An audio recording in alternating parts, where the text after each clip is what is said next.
Banyak orang yang ingin hidup pada hari ini, tapi kemarin sore malaikat maut sudah mencabut nyawanya. Hari ini dia tidak lagi bisa hadir sholat Jumat. Dan andailah umur bisa ditambah, mereka amat sangat ingin ada bersama kita hari ini.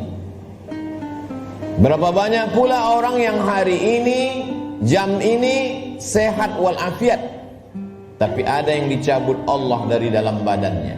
Ruhnya masih bersemayam dalam jasad, tapi yang dicabut adalah nikmat iman dan Islam.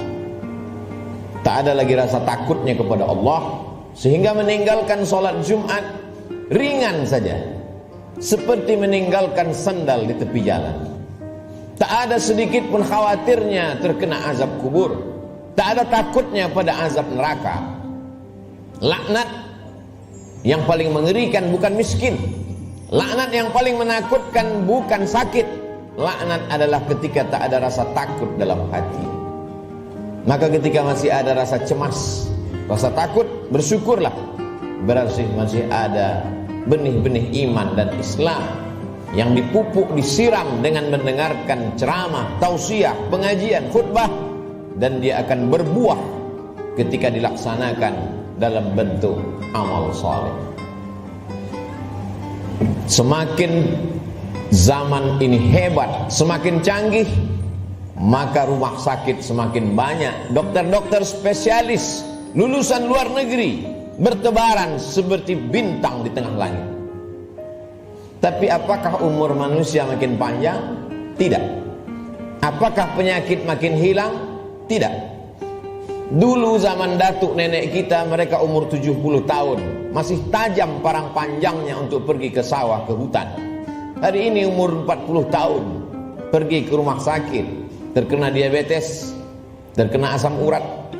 Terlalu banyak daftar nama penyakit untuk disebutkan. Artinya apa? Kecanggihan teknologi tidak bisa menambah umur manusia.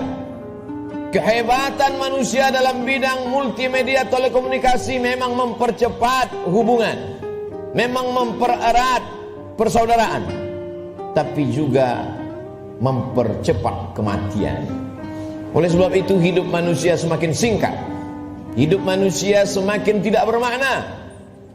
Cobalah kita renungkan berapa banyak saudara yang sebaya, yang seusia, satu sekolah, tetangga, kawan akrab, lebih muda dari kita, lebih sehat dari kita, lebih ganteng dari kita, tapi ternyata mereka tidak lagi bersama dengan kita.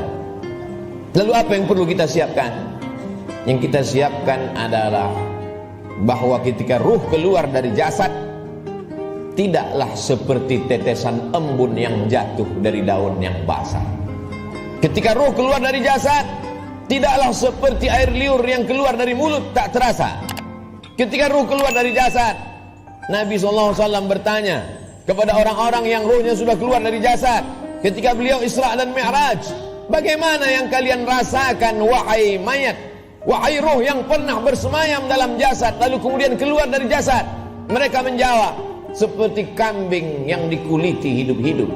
Mereka menjawab, seperti tebasan pedang di tempat yang sama diulang beratus kali.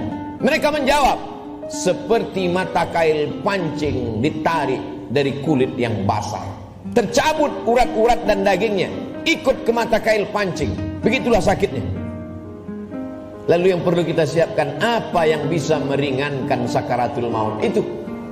Di antara yang bisa meringankan sakaratul maut adalah shadaqatus sirri tadfa'u mitatasu, sedekah menghilangkan mati su'ul khatimah. Selama ini kita diajarkan berdoa, Allahumma hawwin alaina fi sakaratil maut, ringankan kami waktu sakaratul maut ya Allah. Baik, doa bagus. Habis selesai salat meminta kepada Allah, Allahumma hawwin alaina fi sakaratil maut. Indah, cantik. Tapi ada yang lebih bagus lagi untuk supaya kita ringan waktu sakaratul maut, yaitu dengan cara bersedekah. Yang mewakafkan tanah masjid ini, yang mewakafkan semen, yang mewakafkan batu, kosen, jendela, tak tahu kita siapa namanya, tapi dengan sedekahnya itu dia sudah memperingan sakaratul maut. Sampai hari ini orang yang mati itu tidak pernah hidup lagi untuk bercerita kepada kita. Mimpi pun tak dapat kita pesan. Bolak-balik kita minta untuk bermimpi dengan datu, ayah, emak, tak dapat berjumpa dengan mereka. Andai pun berjumpa dalam mimpi, tak pula dapat kita membuat pertanyaan-pertanyaan yang sudah kita sediakan sebelum tidur. Satu-satunya cara hanya dengan menyebut, membaca, mengingat hadis-hadis Nabi Muhammad sallallahu alaihi wasallam. Dan itu adalah iman. Hari ini orang sedang krisis dengan iman. Dia tidak lagi percaya. Mana itu alam akhirat? Mana itu alam barzah? Mana itu roh? Aku tidak percaya kepada yang tak nampak. Aku tidak percaya kepada yang tidak terlihat. Yang aku percaya hanya yang bisa aku pegang dengan tangan, yang bisa aku rasa dengan lidah, yang aku tatap dengan mata, yang aku dengar dengan telinga. Begitu sombongnya manusia berkata, mana itu? Mana dia? Mana yang tidak nampak itu? Tapi ketika kematian datang, adakah yang bisa melihat kematian? Percaya, mati. Tak percaya pun mati. Percaya dan tak percaya, semuanya akan mati menghadap Allah Subhanahu wa ta'ala. Silakan tidak percaya. Mau menjadi kafir, silakan. Mau menjadi orang munafik, silakan. Mau menjadi Abu Jahal, Abu Lahab, silakan. Mau menjadi Qarun, Fir'aun, silakan. Fir'aun mati, Abu Jahal mati, Qarun pun mati. Semua yang tidak percaya mati, dan semua yang percaya menghadap Allah Subhanahu wa ta'ala. Kelak kita semua akan merasakan sakratul maut itu. Bila ada orang yang sudah meninggal dunia, jangan terlalu habis air mata diteteskan untuk mereka. Mengapa demikian? Karena mereka yang sudah mati itu merasakan tiga. Mereka sudah melihat malaikat maut, mereka sudah merasakan sakratul maut, dan mereka sudah mendapatkan husnul khatimah. Bagi yang beramal soleh. Adapun yang larut dalam kesedihan, menangis sampai tak bertepi, sesungguhnya engkau termasuk orang-orang yang mubazir. Innal mubazirina kanu ikhwanas syayatin. Orang mubazir saudara setan. Menangislah karena usia yang lalu tak dapat diulang kembali. Menangislah karena masa-masa muda yang diisi dengan dosa tak dapat diminta ampunannya kepada Allah. Ainani, ada dua mata, la yamassuhuman nar, yang tidak akan terkena azab api neraka. Ainun bakat min khasyatillah, mata yang menangis karena takut kepada Allah. Bulu mata, alis mata yang pernah terkena tetesan air mata, maka itu akan selamat dari azab neraka jahanam. Ainun tahrusu fi sabilillah, mata yang berjaga di tengah malam menjaga Masjidil Aqsa, takut dirampas oleh tentara Israel. Pejuang-pejuang fisabilillah, itulah mata yang selamat dari azab Allah Subhanahu wa ta'ala.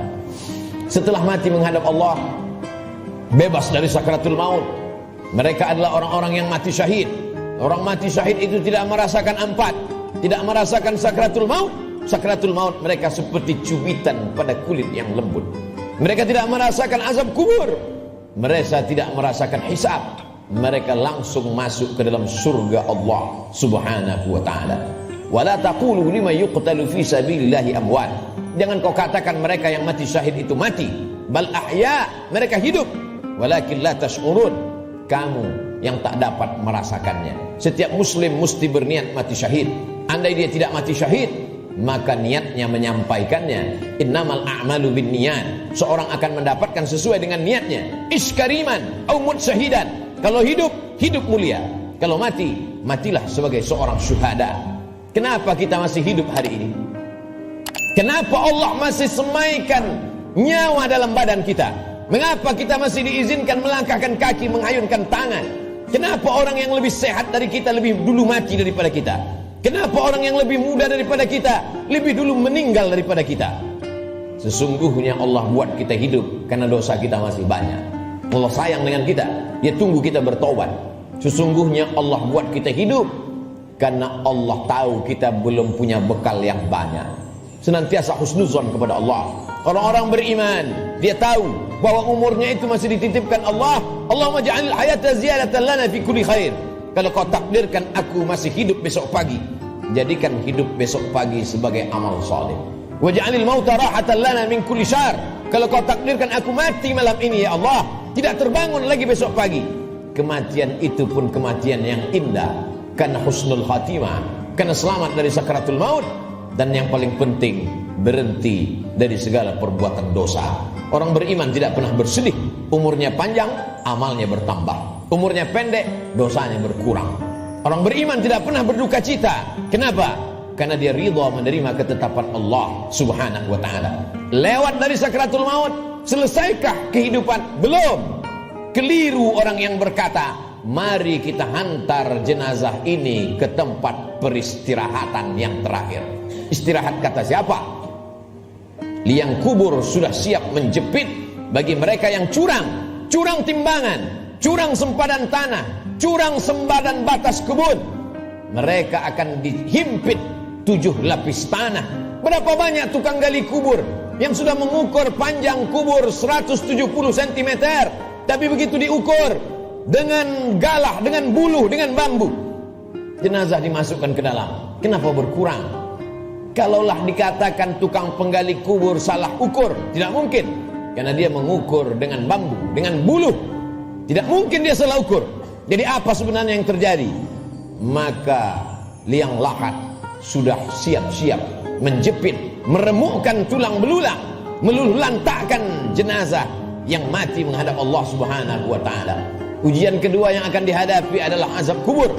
Maka setelah fil alamina innaka hamidum majid, orang solat beriman, muslim yang takut pada Allah, menambahkan doanya, Allahumma fir lima qaddamtu wa ma akhartu wa ma asrartu wa ma a'lantu wa ma asraftu wa ma anta a'lamu bihi minni, antal muqaddimu wa antal muakhiru, la ilaha illa anta subhanaka inni kuntu minadh dhalimin. Sebelum salam dia tambahkan 4, Allahumma inni a'udzubika min azabi jahannam wa min azabil qabri wa min fitnatil mahya wal mamat wa min syarri fitnatil masihid dajjal. Dia minta selamat dari azab kubur. Setiap kita yang melewati kubur dalam perjalanan panjang kami dari Pekanbaru ke pedalaman suku Talang Mama, lalu kemudian singgah sebentar di masjid rumah Allah pada hari Sayyidul Ayyam, akan kembali lagi melewati kubur. Apa yang kami katakan? Assalamualaikum ya ahlad diyar minal mu'minin wa inna insyaallah bikum lahiqun yarhamullahul mustaqdimina wal mustakhirin nas'alullah lana wa lakumul afiyah. Apa yang kita mintakan orang yang dikubur itu? Bukankah mereka sudah mati? Orang yang hidup kita ucapkan Assalamualaikum, selamat anakmu, selamat keluargamu, selamat rumahmu, selamat hartamu, selamat sawitmu, selamat karetmu, selamat kebunmu, selamat dagangmu, selamat rukomu, selamat rumah makanmu. Tapi untuk orang yang sudah mati, apa yang kita ucapkan? Kenapa ada selamat untuk orang mati? Maka sesungguhnya salam pada orang mati di liang kubur adalah Assalamualaikum ya ahlal kubur, selamat kalian dari azab kubur. Hadisnya sahih, diriwayatkan oleh Sayyidatuna Aisyah Ummul Mukminin. Wahai Aisyah, kata Nabi SAW, kalau engkau lewat di kubur, mulutmu jangan diam saja, ucapkan salam, Assalamualaikum ya ahlad diyar, selamat bagi kalian. Selamat apa? Selamat dari azab kubur. Jangan pernah mulut ini berhenti meminta selamat dari azab kubur. Orang-orang yang dikubur itu kalau dia dihidupkan Allah Ta'ala kembali, apakah mereka mengatakan cukuplah mati ini, kami sudah capek hidup, kami sudah lelah dengan ujian hidup, menghadapi anak pecandu narkoba, menghadapi istri yang berselingkuh, menghadapi orang yang berbuat dosa? Apakah orang yang mati itu lalu kemudian mereka tidak ingin hidup lagi? Orang mati itu ketika ditanya, hai orang mati, maukah kalian hidup lagi? Mereka akan menjawab, laula akhartani ila ajalin qarib, seandainya kau tambah umur kami ya Allah, kami ingin hidup, fa'as-saddaqa. Kalau kau tambah umur kami ingin hidup walaupun sekejap sejenak saja. Fa'as-saddaqa, kami ingin bersedekah, wa akum minas salihin, dan kami ingin menjadi orang-orang yang soleh. Di antara yang menyelamatkan kita dari azab kubur adalah sedekah. Mengapa orang yang dikubur itu tidak minta haji mabrur? Karena pahala haji mabrur dia lihat nanti di surga. Wal hajjul mabrur laisa lahu jazaa' illal jannah. Haji mabrur balasannya surga. Kenapa orang yang dikubur itu tidak minta jihad fisabilillah? Karena memang tak semua orang punya kesempatan, tapi ada orang-orang yang bersedekah, orang-orang yang mampu mewakafkan tanahnya, berikan tanah. Masjid sudah berdiri, buatkan kelas untuk sekolah tahfiz Quran. Bagi yang tidak sanggup berwakaf tanah, berikan sedekah. 2-3 sak semen, batu kerikil, pasir, batu bata, besi. Itu semua akan menolong sampai hari kiamat. Selama masjid ini masih ada orang sholat berjamaah, masih ada orang lagi membaca zikir, tasbih, tahmid, takbir, tahlil, mengalir lapang alam kubur, terang benderang alam barzah.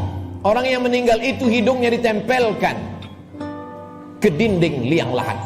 Bagi orang yang meninggal dunia tidak dimasukkan ke dalam keranda, maka jenazahnya ditempelkan, hidungnya menempel ke liang lahat.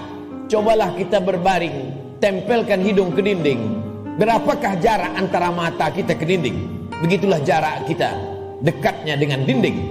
Pandang ke depan, pandang ke belakang, pandang ke atas, pandang ke bawah, tak ada yang bisa dipandang. Gelap gulita, tempat yang paling gelap, tempat yang paling sepi, tempat yang paling sunyi. Apa yang sudah kita persiapkan? Berapa banyak orang mempersiapkan hidup untuk kehidupan setelah pensiun? Berapa banyak orang mempersiapkan hidup setelah hidupnya tenang, dia akan siapkan untuk anaknya. Setelah anaknya tenang, dia siapkan untuk cucunya. Setelah cucunya tenang, dia siapkan lagi untuk generasi sampai hari kiamat. Tapi dia tak pernah berpikir berapa lama dia akan berada di alam barzah, berapa lama dia akan berada di alam kubur. Orang yang meninggal tahun 1000, hari ini sudah 2021, berarti 1021 tahun dia sudah berada di alam kubur. Orang pensiun umur 58, 56, maka dia hanya mempersiapkan 63 tahun, 5 tahun, 4 tahun, 7 tahun. Kalaupun berlebih 10 tahun, apa yang sudah dia persiapkan untuk berada di alam kubur? Rumah yang besar akan tinggal, kebun yang luas akan tinggal, kendaraan yang mahal akan tinggal, diambil oleh ahli waris, mereka bagi-bagikan. Kalau mereka soleh, mereka akan mengundang anak yatim, fakir miskin, bersedekah. Mereka bayarkan sekolah anak yatim, anak duafa tidak mampu. Tapi kalau tidak, maka apa yang sudah kita sedekahkan, itu saja yang akan kita bawa menghadap Allah Subhanahu wa ta'ala. Sampai akhirnya datanglah hari kiamat, diledakkan lautan naik ke darat. Idza sama'un fatarat, langit terbelah. Wa idzal kawakibun tasarat, planet-planet bertabrakan. Wa idzal biharu fujirat, lautan meledak naik ke darat. Wa idzal quburu bu'sirat, semua yang dikubur dibangkitkan. Alimat nafsum ma qaddamat wa akhar. Ketika itulah baru orang semua sadar bahwa hidup hanya mimpi. Mimpi jadi orang kaya, mimpi jadi penguasa, mimpi jadi orang yang dihormati dan dimuliakan, mimpi menjadi ustadz dan ulama. Yang kekal abadi hanyalah amal-amal soleh semata. Saat itulah dia akan menghadap Allah Subhanahu wa ta'ala. Isma syi'ta, hidup sesuka hatimu, fa innaka mayyit, karena sesungguhnya kau akan menjadi mayat. Sampai masanya ditiupkan sangkakala, manusia berada di alam barzah. Setelah itu dia berdiri di padang mahsyar. Saat itu tidak ada siapapun yang bisa menolong. Yauma yafirrul mar'u min akhihi, saudara kandung pun akan lari dari saudaranya. Wa ummihi wa abihi, ibu akan lari dari anaknya, anak lari dari ibu kandungnya. Wa sahibatihi wa banihi, suami akan lari dari istri, istri melarikan diri dari suami. Anak-anak tak bisa menolong ayah, ibu tak bisa menolong anak. Likulli imri'in minhum yawma idzin sya'nun yughni, setiap orang hanya akan mementingkan dirinya sendiri. Apa yang kita tanam hari ini, itulah yang akan kita tuai. Tangan mencincang, bahu memikul. Sedangkan padi yang kita tanam belum tentu akan kita panen padi. Tumbuh juga rumput-rumput liar. Konon lagilah rumput itu betul yang kita tanam. Jangan pernah bermimpi akan menuai padi. Inna awwala ma yuhasabu bihil 'abdu yaumal qiyamati as-shalah. Yang pertama kali dihitung, dihisab dari amal adalah salat. Sebanyak apapun zikir kita, sebanyak apapun sedekah kita, kalau tidak ada tempat bergantungnya salat, maka tidak bernilai di hadapan Allah. Idza salahat salahal amalu kulluh. Kalau salatmu baik, maka baiklah amalmu. Wa idza fasadat fasadal amalu kulluh. Kalau salatmu rusak, maka rusaklah seluruh amalmu. As-salatu ibaduddin. Salat adalah tiang agama. Hari ini masih ada anak-anak muda yang sholat ke masjid, nikmat besar bagi orang tuanya. Tapi ada orang tua yang tak sholat, musibah besar bagi umat. Sholat menjadi salah satu pesan Nabi sebelum dia meninggal. As-salah, as-salah, sholat. Pesan Abu Bakar ketika pertama kali menjadi khalifah. Qumu ila salatikum yarhamkumullah. Yang sholat mati, yang tak sholat pun mati. Orang Islam tetap ada fardu kifayah untuk melaksanakan sholat jenazah. Ish ma syi'ta, hidup sesuka hatimu, fa innaka mayyit, karena sesungguhnya kau akan menjadi mayat.